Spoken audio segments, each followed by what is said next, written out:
Here are the latest updates from the Pna Newsroom. The Bureau of Customs will no longer file a complaint against flight crew members who brought undeclared agricultural products from Riyadh and Dubai. Lawmakers earlier slammed the BOC for punishing Philippine Airlines crew members for bringing onions to the Philippines as pasalubong. Senators J.V. Ejercito and Rafi Tulfo questioned the seemingly double standards being implemented by the BOC, noting that these are just a few kilos of onions compared to the big-time smugglers and cartels. In an interview, Bureau of Customs spokesperson and Operations Chief Arnaldo de la Torre Jr. said they will no longer file charges against the crew but may take action about their behavior. He also insisted that bringing in agricultural products without proper sanitary and phytosanitary clearance certificates is prohibited by law. Ang normal na procedure po natin kapag pina-implement po yung Presidential Decree 1433 ay confiscation lang po ang ginagawa natin. Yung pong legal na action na nagagawin ng Bureau of Customs at ng Quarantine Office ay with regards po dun sa behavior, dun sa pagkakataon o insidente na kung saan ay merong hindi magandang nangyari po. Yun po yung legal na action. Pagka doon po naman sa pagkakaso, sa ngayon wala pong ganun.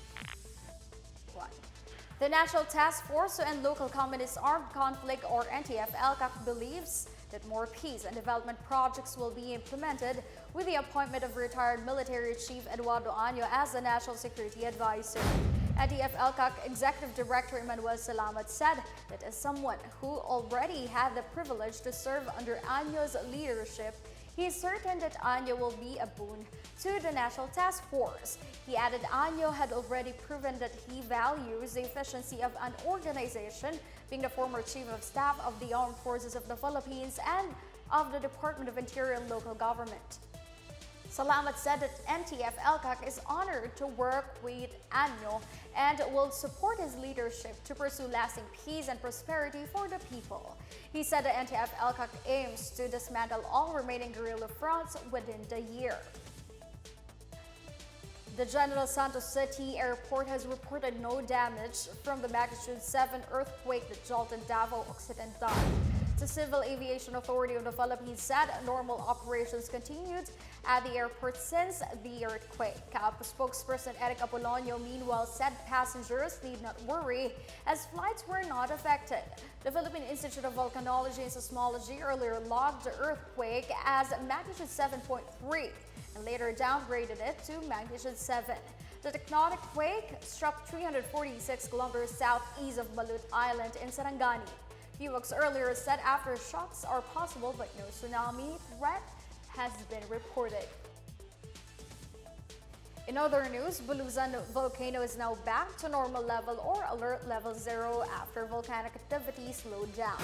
The Philippine Institute of Volcanology and Seismology said observational parameters have returned to baseline or background levels. No magmatic eruption is also foreseen in the immediate future.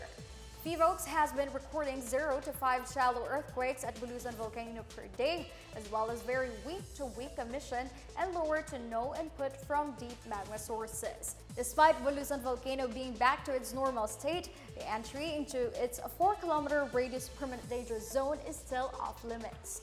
Pilots are advised to avoid flying close to the volcano's summit, while those living near valleys and streams are advised to beware of sediment-laden stream flows and lahar during heavy and prolonged rainfall. That's the latest and the biggest stories from the Pna Newsroom. For more news content, visit our webpage or head onto the Philippine News Agency's Facebook and Twitter accounts. We're also shown on the social media pages of the Presidential Communications Office at Radyo Pilipinas RP1. Stay tuned for more news updates. I'm Stephanie Civiliano, who tells stories that inspire change.